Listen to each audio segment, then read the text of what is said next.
Quadratic equation, इसका अर्थ क्या होता है? द्विघात समीकरण।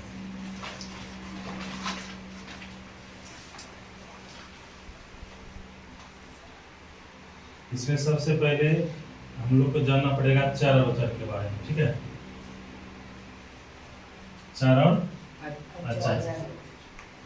चर का मतलब होता है कि वेरिएबल, जिसको इंग्लिश में क्या बोलते हैं? वेरिएबल। और अचर को क्या कहते हैं? कांस्टेंट। चर का मतलब होता है कि जिसका वैल्यू क्या करते रहता है? कि वेरी करते रहता है, मतलब कि बदलते रहता है। जैसे कि यदि मान लो कि हम x + 2 = 0 करते हैं तो x का वैल्यू -2 आएगा। यदि x - 2 = 0 करते हैं तो x का वैल्यू क्या आएगा? +2 आएगा। यहाँ पर हम क्या देख रहे हैं कि जो इक्वेशन तो दो है, लेकिन दोनों इक्वेशन में x का जो वैल्यू निकाल रहे हैं वेरी कर रहा है। वैल्यू तो x का ही है ना, ये वेरी करता है। यदि मान लो कि कांस्टेंट टर्म में चले, यदि मान लो कि 4 को हम किसी भी टर्म में लिखने के लिए चाहेंगे वो 4 ही रहेगा। 4 को हम लिख सकते हैं 1 + 3, 3 + 1, 2 + 2, 6 - 2, 9 - 5। यदि किसी भी नंबर के टर्म में लिखेंगे तो 4 को 4 ही लिखा जा सकता है। ऐसा है कि 4 को हम 5 बराबर लिख सकते हैं? 4 5 बराबर होगा? कहीं कभी नहीं होगा, ये इम्पॉसिबल है, ठीक है? तो इट मीन्स वेरिएबल हो गया कि जिसका वैल्यू बदलते रहता है उसको क्या कहते हैं? वेरिएबल। और कांस्टेंट हो गया कि जिसका वैल्यू चेंज नहीं करता उसको क्या कहते हैं? कांस्टेंट। मतलब वो अचर ही रहता है, ठीक है? जब ये वेरिएबल और कांस्टेंट, चर और अचर, ठीक है? चर और अचर को जब हम जोड़ते हैं या घटाते हैं या उसको गुणा करते हैं या उसको क्या करते हैं? डिवाइड करते हैं, किसी भी यदि तरीके से उसको ऐड किया जाता है, चाहे उसको प्लस करके ऐड करें या माइनस करके करें या गुणा करके या भाग करके, किसी भी तरह से उसको ऐड करेंगे। यहाँ पर चारों में कोई भी चिन्ह हो सकता है, प्लस माइनस मल्टीप्लाई और डिवाइड। किसी भी तरह से यदि चार और चार को जब एक साथ करेंगे तो यहाँ पर जो नया टर्म का जो फॉर्मेशन होता है, मतलब नया टर्म जो बनता है उस टर्म को क्या कहते हैं? व्यंजक कहते हैं, ठीक है? मतलब क्या कि जब चर तथा अचर को किसी भी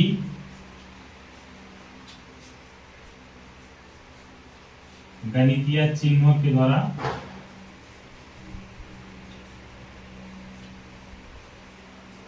साफ किया जाता है ना, तो जो नया टर्म का फॉर्मेशन होता है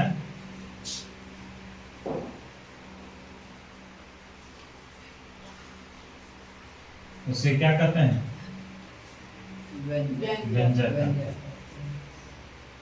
या इसको हम इंग्लिश में इसको एक्सप्रेशन कहते हैं। क्या कहते हैं? एक्सप्रेशन। एक्सप्रेशन समझ में आ गया? मतलब कि पहले तुम पढ़े किसके बारे में? चर के बारे में, चर के बाद अचर के बारे में। जब ये चर और अचर दोनों को, चर और अचर दोनों में क्या किया जाता है? मिलाया जाता है। चाहे वो मिलेगा या तो प्लस के द्वारा या तो माइनस के द्वारा या मल्टीप्लाई के द्वारा या डिवाइड के द्वारा। यदि किसी भी तरीके से उसको मिलाया जाता है तो जो नया टर्म का फॉर्मेशन होगा उसको क्या कहेंगे? एक्सप्रेशन कहेंगे। यहाँ तक समझ में आ गया? चर क्या होता है ये भी समझ में आ गया, अचर क्या होता है ये भी समझ में आ गया, और एक्सप्रेशन क्या होता है ये भी समझ आ गया, जिसको हम व्यंजक कहते हैं, ठीक है? एक्सप्रेशन के बाद जो नया टर्म आता है ना उसको हम कहते हैं पॉलिनोमियल, जिसको हम क्या कहते हैं? बहुपद। बहुपद एक चैप्टर भी है 10th क्लास में, बहुपद चैप्टर एक 9th क्लास में भी है और 10th क्लास में भी, ठीक है? तो अब यहाँ पर हम जानेंगे कि यहाँ पे एक्सप्रेशन तक तो सीख ली कि एक्सप्रेशन कैसे बना।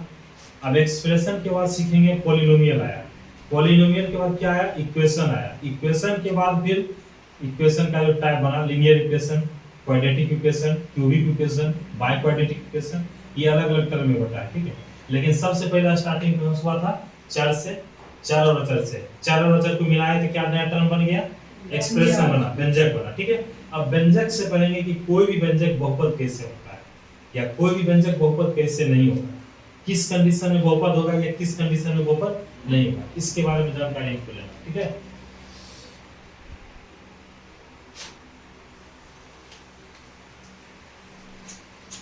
ये तो थ्योरम सब को लिख ले है ना?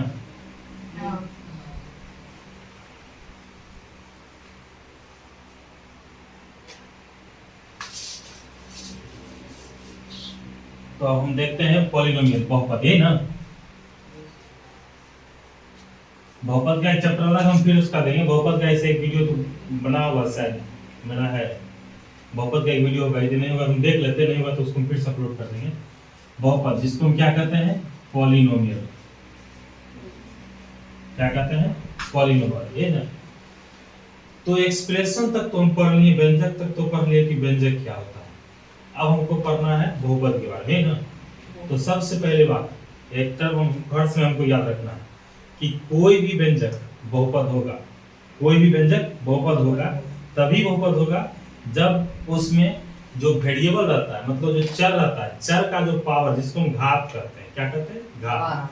चर का जो घात होता है वो प्लस में होना चाहिए, या तो उसको ये भी कह सकते हैं वो कभी माइनस में नहीं होना चाहिए, और ना ही कभी वो भिन्न में होना चाहिए, मतलब फ्रैक्शन में नहीं होना चाहिए। यदि ये कंडीशन को यदि सेटिस्फाई करता है तब वो क्या कहलाएगा, बहुपद कहलाएगा। ठीक है, तो यहां से हम लिखेंगे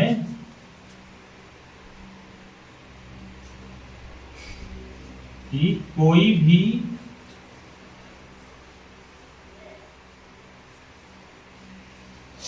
व्यंजक बहुपद तभी होंगे जब चर का घात, किसका घात, चर का घात,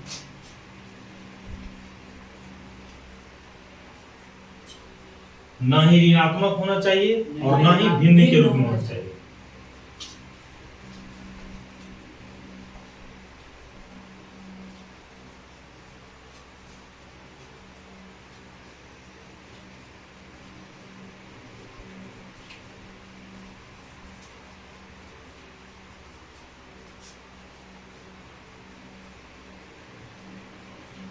यदि वो ऋणात्मक हो जाता है तो वो व्यंजक होगा, एक्सप्रेशन होगा, लेकिन वो बहुपद नहीं होगा, वो पॉलिनोमियल कभी भी नहीं होगा। ठीक है, तो यहाँ पर हम लोग देख लेते हैं, यदि मान लो कि हम माना कि लिख दिए कि x⁴, ठीक है, या ओनली 2, ठीक है।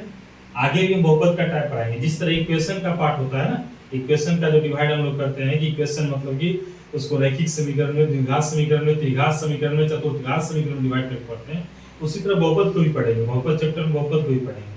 अभी सिर्फ हमको जानना है कि जैसे चर और अचर को मिलाने से क्या बन गया, एक्सप्रेशन बन गया। अब एक्सप्रेशन से क्या बन रहा है, वो पॉलिनोमियल बन रहा है। अब यही एक्सप्रेशन से इक्वेशन में भी कन्वर्ट होगा, सिर्फ इसका जानकारी ले रहा है। ठीक है, तो ये हो गया इक्वेशन, सॉरी एक्स पॉलिनोमियल। अभी यहाँ पर ये हम समझ रहे हैं कि कोई भी एक्सप्रेशन पॉलिनोमियल का होता है।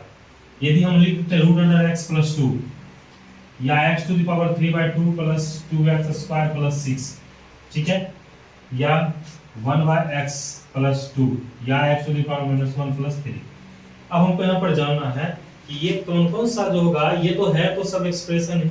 ये एक्सप्रेशन क्यों होगा, इसीलिए एक्सप्रेशन है कि इसमें चर है और अचर है, दोनों है। चाहे वो कोई भी गणितीय चिन्ह के द्वारा मिला हुआ, उससे हमको बस नहीं है। चाहे कोई भी गणितीय चिन्ह के द्वारा मिला हुआ, उससे हमको बस नहीं है। सिर्फ ओनली हम ये जान रहे हैं कि कोई भी गणितीय चिन्ह के जुड़ा हुआ है, गणितीय चिन्ह के द्वारा वो मतलब मिलाया गया है। ठीक है, चाहे वो प्लस के द्वारा है या माइनस से है या मल्टीप्लाई से है या डिवाइड से, उससे बस नहीं है। वो क्या हो जाएगा, एक एक्सप्रेशन, व्यंजक है। लेकिन यहाँ पर ये व्यंजक बहुपद कब होगा, इसको हमको जानना है। तो देखो अभी हम बताए थे जस्ट कि कोई भी व्यंजक बहुपद तभी होता है जब उसमें चर का घात क्या होना चाहिए, ऋणात्मक कभी भी नहीं होना चाहिए, ऋणात्मक कभी भी नहीं होना चाहिए, और उसका पावर कभी भी, उसका घात कभी भी भिन्न में नहीं होना चाहिए। भिन्न कहने का मतलब अंश बाय हर के रूप में, न्यूमरेटर बाय डिनोमिनेटर के रूप में, ठीक है, नहीं होना चाहिए। यहाँ पर ये हम देख रहे हैं, यहाँ पर जो चर है क्या है, x है, x का पावर कितना है, 2 है। ये क्या ऋणात्मक है, नहीं है ऋणात्मक, इसका मतलब ये एक बहुपद होगा। क्या होगा, बहुपद होगा। अब यहाँ पर 2, यहाँ पर ये भी कह सकता है कि यहाँ पर 2 है, यहाँ पर अचर चर कहाँ गया, ये तो अचर ही है, चर कहाँ है, हाँ चर है, चर यहाँ पर क्या है, छिपा हुआ है। इसको कहते हैं शून्य बहुपद। क्या कहते हैं, शून्य बहुपद, जिसको हम जीरो पॉलिनोमियल कहते हैं। ठीक है, यहाँ पर क्या हुआ कि हम लोग पढ़े हैं, क्लास 8 में पढ़ा होगा तुम लोग, कि किसी भी दुनिया में जितना भी नंबर है, दुनिया में आज तक जितना भी नंबर आया, ठीक है, मतलब कि -∞ से लेके +∞ तक जितना भी नंबर है बीच में, ठीक है, किसी का भी यदि पावर 0 होता है उसका वैल्यू कितना होता है, 1 होता है। ठीक है, यहाँ पर हम ये भी कह सकते हैं ना कि 2 × -2 × 1 हो सकता है यहाँ पे, 2 गुना 1 को 2 लिखेंगे, 2 ही लिखेंगे ना, यहाँ पर ओनली 2 था, इसको हम 2 इंटू 1 लिख सकते हैं। यहाँ पर ये भी कर सकते हैं 2 इंटू, हो सकता है x का पावर 0 रहा होगा, या तो 2 इंटू y का पावर 0 रहा होगा, या तो 2 इंटू z का पावर 0 रहा होगा। x y z ये तो क्या है, एक चर ही है ना, तो यहाँ पर इसका पावर हो सकता है कि इसका चर का पावर 0 हो गया होगा, मतलब शून्य बहुपद में आ गया होगा, इसीलिए ये क्या कहलाएगा, एक बहुपद कहलाएगा। कौन सा बहुपद कहलाएगा, शून्य बहुपद कहलाएगा। ठीक है, यहाँ तक तो समझ में आ गया कि बहुपद कैसे होता है। ठीक है, अब हम इसी यहीं पर और भी एग्जांपल देंगे जिसमें ये बहुपद नहीं होगा। कब नहीं होगा बहुपद, root under x plus 2, root under x plus 2, यहाँ पर इसको हम लिख सकते हैं कि रूट का मतलब होता है पावर 1/2, कितना होता है, पावर 1/2। यहाँ पर x to the power 1/2 plus 2। Class 8 में घातांक और करनी एक चैप्टर था, है ना, घातांक और करनी में पढ़ लिया होगा या समझ में आ गया होगा कि x टू द पावर 1/2 को रूट कैसे लिखते हैं, या रूट से वो x पावर 1/2 कैसे बनाएंगे। ठीक है, तो यहाँ पर क्या है कि x का पावर 1/2 प्लस 2 है, यहाँ पर x का पावर 3/2 है। तो यहाँ पर क्या देख रहे हैं कि यहाँ जो चर का घात है वो क्या है, एक भिन्न के रूप में। किसके रूप में है, भिन्न के रूप में, मतलब कि अंश बाय हर के रूप में। इसलिए ये किसी भी कंडीशन में बहुपद नहीं होगा। क्या होगा, बहुपद नहीं होगा। क्लियर है। अब यहाँ पर x के पावर 3/2 प्लस 2x का स्क्वायर प्लस 6, यहाँ पर तो ये भिन्न नहीं है, लेकिन यहाँ पर ये क्या है, भिन्न है। और भिन्न में भी कंडीशन कि वहां पर जिसका जो हर होगा, हर कभी भी एक नहीं होना चाहिए। यदि एक रहेगा, 3/1 रहेगा, तो पहला नंबर तो ये तो 3 ही लिखेंगे ना, ये तो एग्जैक्ट भिन्न के रूप में नहीं आएगा ना, जहां तो हम भिन्न की बात कर रहे हैं। यहाँ पर किसी भी कोई भी एक जगह यदि चर का पावर यदि भिन्न के रूप में आ जाता तो वो बहुपद किसी भी हाल में नहीं होगा। इसका मतलब ये भी एक बहुपद नहीं होगा। उसके बाद यहाँ x का पावर -1, यहाँ पर पावर क्या है, ऋणात्मक है, घात क्या है, ऋणात्मक है, इसलिए ये भी क्या होगा, बहुपद नहीं होगा। यहाँ पर 1/x प्लस 2, 1/x का पावर हमने कुछ तो 1 है ना जी, ये जब पावर ऊपर, ये हम x को जब ऊपर करेंगे तो क्या लिखाएगा, x पावर -1 प्लस 2 लिखेंगे ना, यहाँ भी घात क्या आ गया, ऋणात्मक, किसी भी ये क्या होगा, बहुपद नहीं होगा। तो यहाँ पर देखो 9th क्लास में जो बहुपद पढ़ेगा ना उसमें सिंपल ही क्वेश्चन पूछेगा, जैसे ये दे दिया कि 1/x प्लस 1, कहेगा यहाँ पर कि यहाँ पर क्वेश्चन दे दिया हुआ पर एनसीईआरटी में क्वेश्चन दिया हुआ उसमें कि बताइए कि कौन सा बहुपद है, यहाँ डायरेक्ट इसको लिखेंगे ये बहुपद है ही नहीं, ये क्या है, व्यंजक है, लेकिन ये बहुपद नहीं है, कहेगा एक्सप्लेनेशन। तो इसीलिए बहुपद नहीं होगा क्योंकि जब यहाँ पर पावर यहाँ पर 1 है, जब इसको ऊपर करेंगे तो क्या हो जाएगा, -1, और जहाँ पे चर का घात क्या हो जाएगा, ऋणात्मक होने के कारण ये बहुपद के रूप में नहीं होगा, बल्कि ये क्या होगा, व्यंजक। ठीक है, किसी भी क्वेश्चन में सिर्फ देखो ये टारगेट रखना है कि हमको कॉन्फिडेंस बनाना है, और कोई भी मैथ का क्वेश्चन है या साइंस का क्वेश्चन है, हर समय मतलब कि कोशिश ये करो कि हम जिस पॉइंट को लिख रहे हैं, जैसे यहाँ से हम अगला पॉइंट जो है वो अगला पॉइंट जनरेट कैसे हुआ, कैसे आया है, प्रत्येक जगह इस चीज को हम जानने की कोशिश करेंगे। यदि जब तक हम उस चीज को नहीं जान पाएंगे तब तक अपने आप में हमको कॉन्फिडेंस नहीं आएगा। ठीक है, जैसे कि हम ग्राफ भी पढ़ा दिए थे तुमको, और भी चैप्टर पढ़ाए, लैंग्वेज वाला भी क्वेश्चन पढ़ाए। लैंग्वेज वाला क्वेश्चन बनाने के लिए हम सिखाए ना कैसे बनता है। लैंग्वेज वाला क्वेश्चन कैसे होता है कि हमको जब तक एक भी अक्षर का अर्थ समझ नहीं समझेंगे तब तक अगला अक्षर क्यों नहीं आएगा। प्रत्येक अक्षर का अर्थ समझते जाएंगे और अक्षर के अनुसार उसको हम यहाँ पर क्या करेंगे, डिनोट करते जाएंगे, ऑटोमेटिक क्वेश्चन बनेगा। क्वेश्चन बनाने का देखो मेन टारगेट होता है, कोई भी यदि लैंग्वेज का क्वेश्चन दिया है, क्वेश्चन को समझो और क्वेश्चन का मेन पॉइंट पकड़ो कि कहां से इस क्वेश्चन का इक्वेशन निकल रहा है या क्या निकल रहा है। जब क्वेश्चन यदि कोई किसी भी लैंग्वेज क्वेश्चन का इक्वेशन निकल जाएगा, या कोई उसका व्यंजक निकल जाएगा, या कोई उसका बहुपद निकल जाएगा, तो जब इस जैसे ही मेरा इक्वेशन निकलेगा ना, वहां से हम ऑटोमेटिक वहां से उसके बाद आ जाता है उसका क्या, बीजगणित के रूप में आ जाता है, उसको बनाते चलिए एकदम बनते चला जाएगा। ठीक है, कोशिश करेंगे पहले क्वेश्चन समझने की कोशिश करें, यदि नहीं समझ रहे हैं उसको दोबारा 1 बार 2 बार 3 बार 4 बार खबर।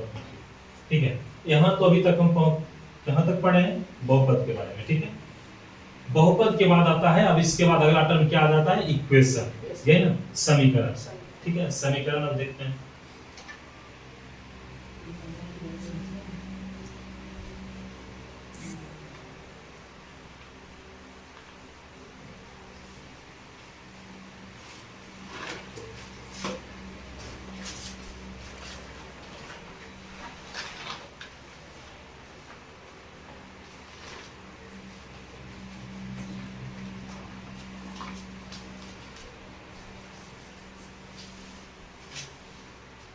हाँ देखो जी चल रहा है।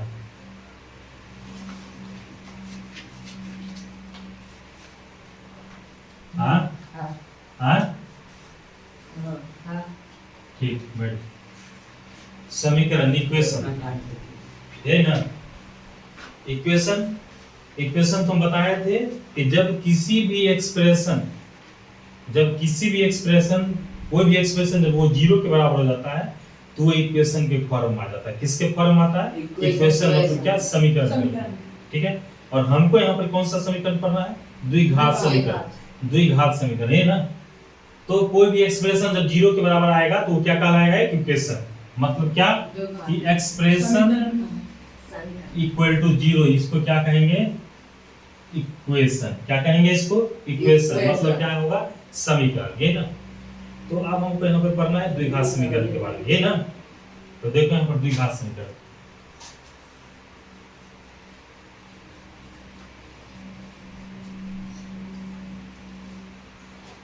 द्विघात समीकरण जो है इसका पहले हम अर्थ समझते हैं क्या होता है। ये द्वि का मतलब क्या होता है? घात तो समझ में आ ही रहा है और समीकरण भी समझ में आ गया। जब किसी भी समीकरण में चर का अधिकतम घात या उसको हम डिग्री कह सकते हैं। जब किसी भी समीकरण में चर का अधिकतम घात यदि 2 होता है तो उसको हम क्या कहेंगे? कि द्विघात समीकरण कहेंगे ना। और द्विघात समीकरण का जो होता है स्टैंडर्ड फॉर्म, जिसको मानक रूप कहते हैं, उसको लिखा जाता है ax² + bx + c बराबर क्या? 0। ax² + bx + c बराबर 0। ये हुआ द्विघात समीकरण का मानक रूप। ठीक है। यहाँ तक तो समझ में आ गया द्विघात समीकरण क्या है? कि जिस समीकरण में यदि चर का अधिकतम घात 2 हो तो ऐसे समीकरण को क्या कहते हैं? द्विघात समीकरण कहते हैं, जिसका एक मानक रूप ax² + bx + c बराबर क्या होता है? 0 होता है। द्विघात समीकरण देखो अभी हम पढ़ेंगे। यहाँ पर एक चीज और देख लो, यदि ax² + bx + c यदि 0 के बराबर है तो यहाँ पर होता है b बराबर b² - 4ac, जिसको हम क्या कहते हैं? विवेचक कहते हैं या विविक्तर। क्या कहते हैं? विविक्तर कहते हैं। और यहाँ पर ये ध्यान रख लेना कि एक ऑब्जेक्टिव यहाँ से क्वेश्चन पूछा जाता है कि कोई भी द्विघात समीकरण दे देगा, ठीक है, और वहां पर पूछेगा कि इसका विवेचक कितना होगा, इसका विविक्तर क्या होगा। कोई भी द्विघात समीकरण दे सकता है। वो द्विघात समीकरण तुमको रहेगा ax² + bx + c बराबर 0 के फॉर्म में। और कोशिश करेंगे किसी भी द्विघात समीकरण को बना रहे, यदि तुम क्वेश्चन बनाने में पूर्ण रूप से एक्सपर्ट हो जाता है तो यदि मान लो कि यहाँ पर bx को पहले लिख देंगे, ax² को बाद में भी लिख देंगे ना, तो समझ में आ जाएगा बना देगा। लेकिन कोशिश करो हर समय कि उसको मानक रूप में ला के तब बनाए। मानक रूप कहने का मतलब कि पावर 2 वाले को पहले रखेंगे, पावर 1 वाले को उसके बाद रखेंगे और पावर 0 वाले के सबसे लास्ट में रखेंगे। मतलब क्या कि ax² + bx + c बराबर 0 को फॉर्म में ला के उसके बाद बनाएंगे। तो यहाँ पर d बराबर क्या होता है? b² - 4ac। अब यहाँ से एक आता है श्रीधरा चार्ज उत्तर होगा। क्या आता है? श्रीधरा चार्ज का सूत्र क्या होता है?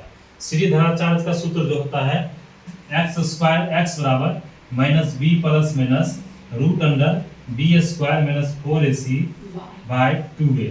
इसको हमको साबित करना है कि ये जो है x का वैल्यू इतना कैसे आया। इसको हमको अभी क्या करना है? प्रूफ करना है। इसको हम अभी पहले प्रूफ करते हैं, क्योंकि जब इसको प्रूफ कर लेंगे फिर उसके बाद हम अलग अलग एकदम टोटल थ्योरम बताते जाएंगे। और टोटल थ्योरम लिखा ही हुआ है सबको, और उसको स्टडी एकदम करो आराम से। और क्वेश्चन हमको जिस पहले तो देखो एनसीईआरटी का टारगेट रखेंगे, एनसीईआरटी का सब क्वेश्चन खत्म कर लेते हैं, ठीक है। एनसीईआरटी के बाद हम लोग को टारगेट रहेगा कौन सा बुक पढ़ना है हम लोग को? आर.डी. शर्मा पढ़ना है।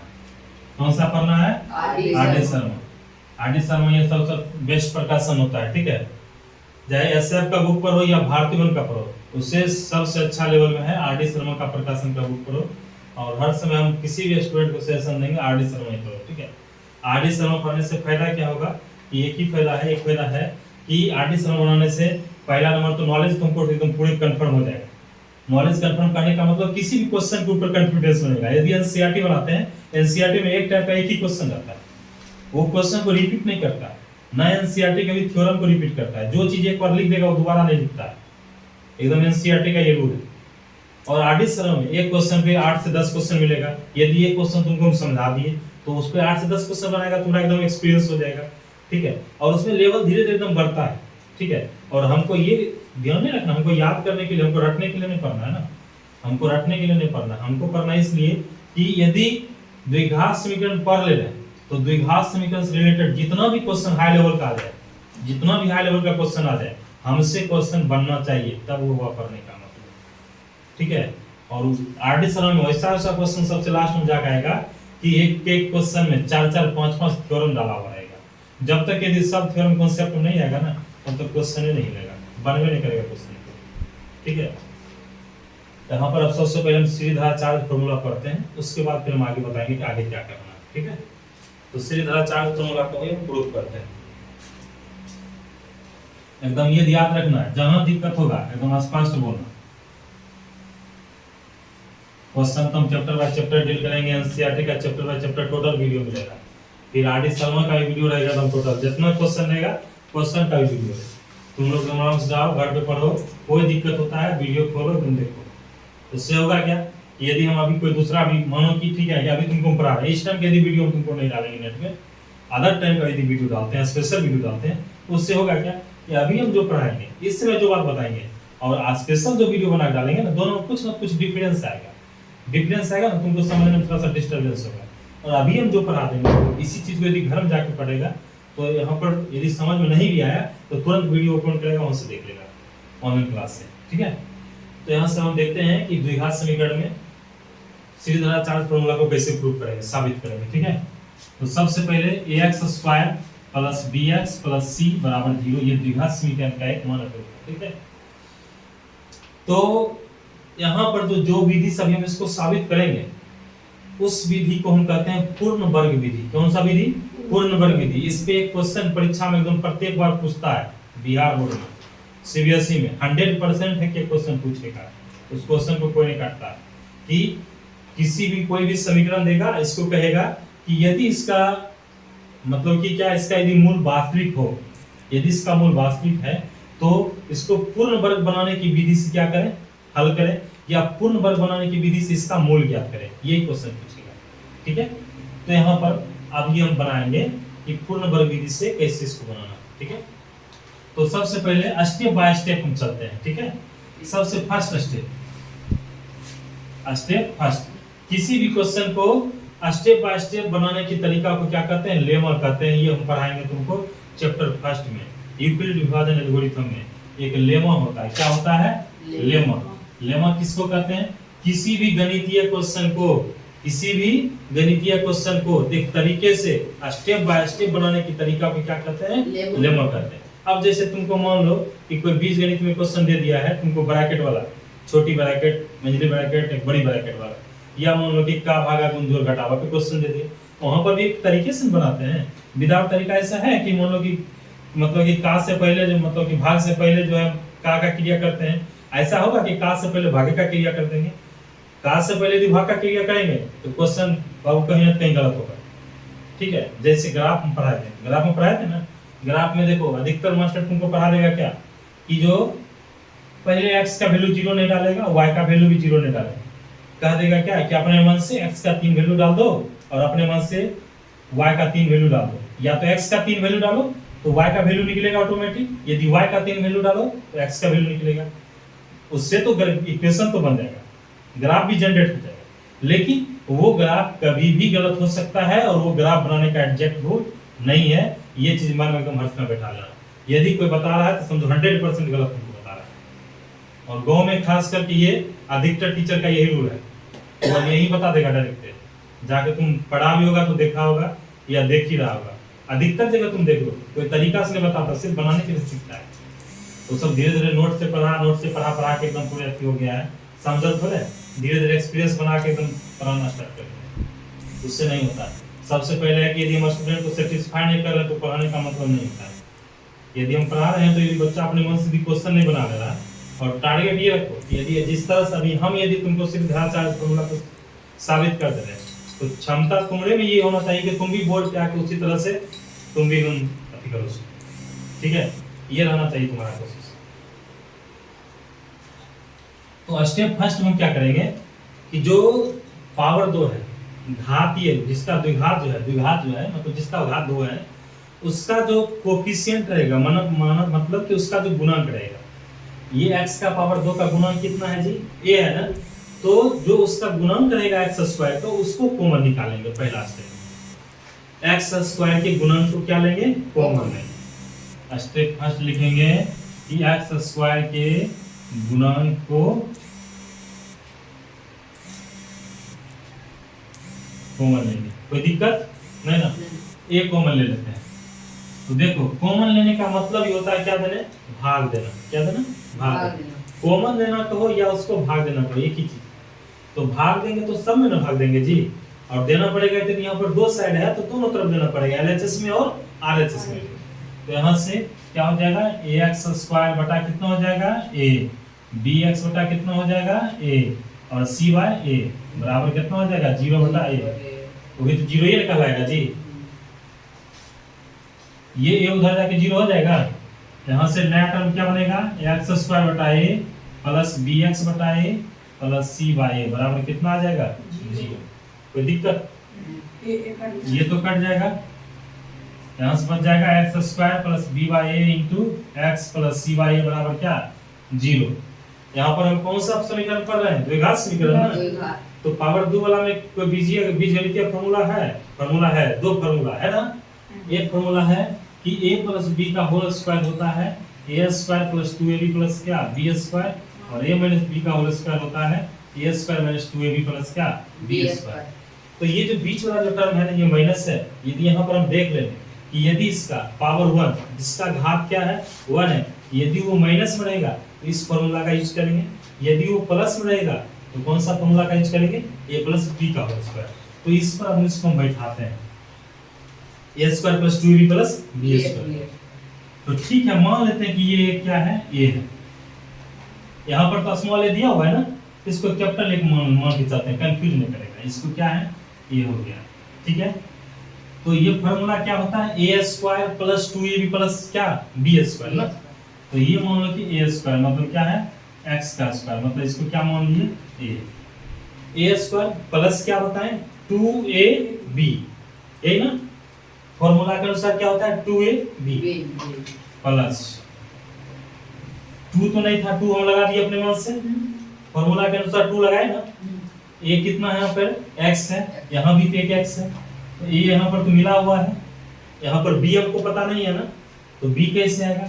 यहाँ पर बचा कौन सा b बाय a ही ना, तो b बाय a हमने ठीक है माना कि यहाँ लिख दिए। b बाय a सिंपल सी बात है 2a, अब यहाँ पर b बनाना है। तो एक चीज बताओ, यहाँ पर दो अपने मन से लाए है ना, यदि दो अपने मन से यदि मल्टीप्लाई किए हैं तो दो अपने मन से क्या करेंगे, डिवाइड। तो डिवाइड करेंगे इसी टर्म में होगा ना, क्योंकि यहाँ पर तो ये ऑलरेडी a है, ये बचा हुआ क्या कहलाएगा b कहलाएगा। कोई दिक्कत भी है, 2ab प्लस क्या होता है b स्क्वायर, b स्क्वायर मतलब क्या हो जाएगा b बाय 2a का होल स्क्वायर, b यही हुआ ना, ये हो जाएगा b बाय 2a का होल स्क्वायर। अब बताओ ये भी टर्म अपने मन से जोड़े हैं ना, यदि अपने मन से जोड़ेंगे तो घटाएंगे, गुना करेंगे तो भाग करेंगे, ये माइनस भी करेंगे,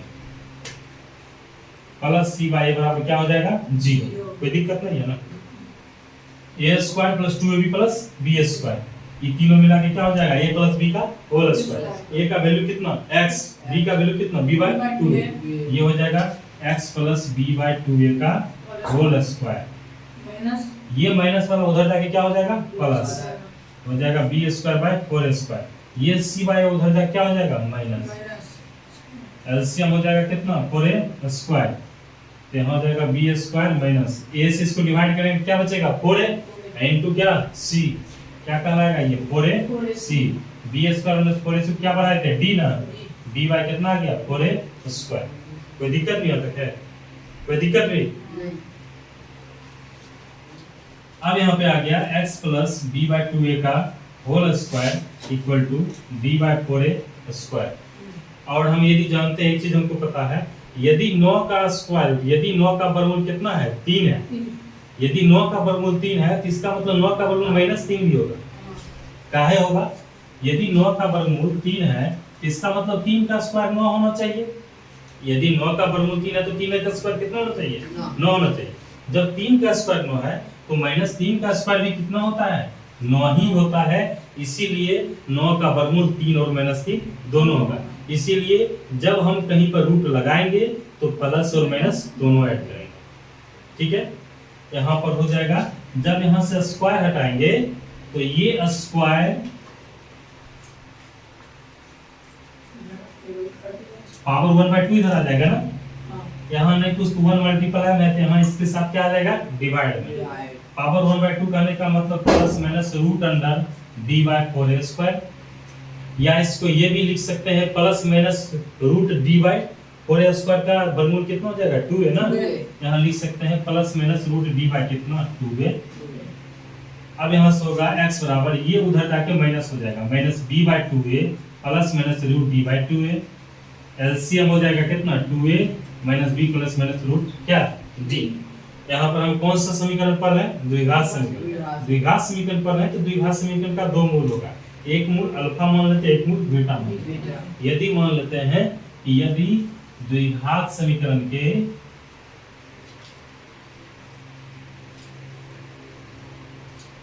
दो मूल क्रमशः अल्फा का क्या है, बीटा, अल्फा यदि अल्फा हो जाएगा minus b plus root d/2a, beta हो जाएगा minus B minus root d/2a। यहाँ पर कंफ्यूजन मत करना, यदि अल्फा को यदि प्लस लेंगे तो बीटा माइनस लेंगे, यदि अल्फा माइनस में ले लेंगे तो बीटा प्लस में ले लेंगे, दोनों कुछ भी हो सकता है, ठीक है। तो आज के चैप्टर हम लोग यहीं तक रहने देते हैं, और अगला कोशिश करेंगे कि अगला दिन जो है इसका हम तुम लोग यही काम करना कि इसको जाके फिर से घर में मतलब खुद अपने से बनाने की कोशिश करो, ठीक है। जैसे हम इसको जिस तरह तुम बनाए हैं उसी तरह से इसका मतलब कि तुम स्टडी करो और बनाने की अपने आप से कोशिश करो कि क्वेश्चन से बनना चाहिए, ठीक है। ये चीज़ ध्यान हर समय रखना, ठीक है। और क्वेश्चन जितना भी है, क्वेश्चन जितना हो सके तुम लोग डील करो। कम से कम मैथ पर प्रत्येक दिन 2 घंटा कम से कम, कितना घंटा, 2 घंटा, 2 घंटा तुम राइट मैथ बनाओ। और उसका एक बनाने का रूल है, हम पहले बताते हैं। यदि मैथ बनाने के लिए यदि बैठते हो तो कोशिश करो कि यदि हम बना रहे हैं, यदि हमसे वो क्वेश्चन नहीं बन रहा है तो ऐसा नहीं कि क्वेश्चन को ठीक है नहीं बनेगा, कोशिश करेंगे। कुछ बच्चा करता क्या है कि जो नहीं बनेगा ना तो वहीं पे छोड़ देगा और उसको बनाने की इच्छा नहीं करेगा, छोड़ देगा। यदि उससे तुम यदि मैथ से उबिया जाएगा ना तो मैथ से तुमको उबिया देगा, मैथ से उबियाओ मत। यदि तुमको उबिया रहा है तो तुम भी उसको उबियाओ और उससे एकदम लड़ने की कोशिश करोगे, नहीं हमसे क्वेश्चन बनना ही चाहिए, एकदम हार्डली एकदम कोशिश करो, एकदम क्वेश्चन बनेगा। अरे उसी पर लगातार कोशिश करते रहेगा ना, आज नहीं बना, 2 दिन नहीं बना, 4 दिन नहीं बना, लेकिन वो बनेगा, ठीक है। हर समय हमको कोशिश करना है एकदम बनाने का। तुम लोग एकदम ट्यूशन में जाता है एकदम इतना दिन से तुम पढ़ रहा था, एकदम कोई चौपट होता है, चौपट है ना जी। जब कोई क्वेश्चन बनता है अपने से, आज तुम्हारा कितना दिन पे हुआ, 28 दिन हुआ है जी, लगभग 20-25 दिन हो गया। अब तुमको समझ में आ रहा है कि क्वेश्चन कैसे बनता है। इससे पहले बहुत दिन से ट्यूशन पढ़ रहा है, कभी लैंग्वेज का क्वेश्चन समझ में आया है, नहीं ना, लैंग्वेज का क्वेश्चन तुम लोग को समझ में नहीं आता। इसका मतलब क्या है कि 3 साल से ऐसे ही पढ़ रहा था ना, या तुम लोग भी कभी मतलब कि टीचर को पूछने की कोशिश नहीं किया। कोशिश करो कि कहीं भी पढ़ो, एक चीज आज हम बता दें, कहीं भी पढ़ो, किसी भी टीचर के यहाँ पढ़ने के लिए जाओ, वहाँ पर कोशिश ये करो कि तुम यहाँ पर पढ़ने के लिए जा रहा है तो तुम्हारा वहाँ काम बैठ के बनाना नहीं है। वहाँ पर गए तो तुम टीचर के, तुम 1 घंटा, यदि टीचर का टाइम 1 घंटा का है तो 1 घंटा तुम टीचर को एकदम परेशान करके छोड़ो, परेशान करके छोड़ो। जैसे अभी आज तुमको हम पढ़ा रहे हैं, आज तुमसे बनवा रहे हैं, कोई बात नहीं ना, अभी 1 घंटा एकदम पूरे 1 घंटा पढ़ाएं या 2 घंटा पढ़ाएं या 3 घंटा पढ़ाएं, जितना देर का मेरा ऑनलाइन क्लास चलेगा लगातार हम बताएंगे, तुम समझो। तुम्हारा काम है, तुम सिर्फ मेरे यहाँ पढ़ने के लिए आ रहा, ओनली पूछने के लिए। तुम जितना से जितना हमसे नॉलेज ले सको, जितना से जितना पूछ सको, क्लास में बैठ के बनाना नहीं। लेकिन अधिकतर ट्यूशन जो है 199 ट्यूशन यही करता है कि जाएगा ना तो बैठ के 5 क्वेश्चन दे देगा, बैठा के दिन काट के चला जाएगा। तुम जाके देख लेना कि नंबर का सिलेबस कोई मास्टर्स खत्म नहीं होता है, खत्म ही नहीं करता है, कारण उसका ज्यामिति उसको समझ में नहीं आता है। रियलिटी ये है, उसका ज्यामिति उसको समझ में नहीं आता है। शुरू से पढ़ा देगा, मतलब कि बीजगणित जो पढ़ाना होगा पढ़ा देगा, उधर क्षेत्रमिति पढ़ा देगा, इधर समीकरण जो होगा पढ़ा देगा, निर्देशांक ज्यामिति तक चलेगा ठीक ठाक। जब वो त्रिभुज में घुसना स्टार्ट करेगा, त्रिभुज भी ठीक ठाक चलेगा। जब वो चलता है चतुर्भुज में घुसता और वृत्त में घुसता है ना, तब वो अपना रास्ते बदल लेगा। तुम देख लेना अधिकतर जगह, कुछ ही जगह, मतलब कि 10% टीचर ही मान लो कि तुम 1 मिनट के लिए देख सकता है कि जो वो ज्यामिति को भी साथ में लेके चलते हैं। नहीं तो अधिकतर यही करते हैं कि जो जब वहां तक जाता है ना सर्किल तक, सर्किल के बाद अपना रूटे चेंज कर लेते हैं। लेकिन ऐसा नहीं करना चाहिए। 9th का सिलेबस अधिकतर जगह होता है खत्म नहीं हो पाता है, ठीक है, लेकिन ऐसा नहीं होना चाहिए, ठीक है। और तुम लोग पढ़ने की एकदम कोशिश करो, उसको बनाओ क्वेश्चन को, ठीक है, जितना से जितना क्वेश्चन बना सको। यदि हम आज द्विघात समीकरण का इतना ही क्वेश्चन पढ़ा है, तो इस क्वेश्चन के आधार पे जितना भी क्वेश्चन आज तक आया है, चाहे कोई भी बुक तुम्हारे पास है, किसी भी बुक को खोल लो, उसको एकदम बजाते बनाओ और पूछो एकदम बजाते, नहीं बन रहा उसको डायरेक्ट पूछो, ठीक है, उसके लिए कोई दिक्कत नहीं। आज का क्लास यहीं तक रहने को, रेस्ट ऑफ क्लास से चलेगा, ठीक है।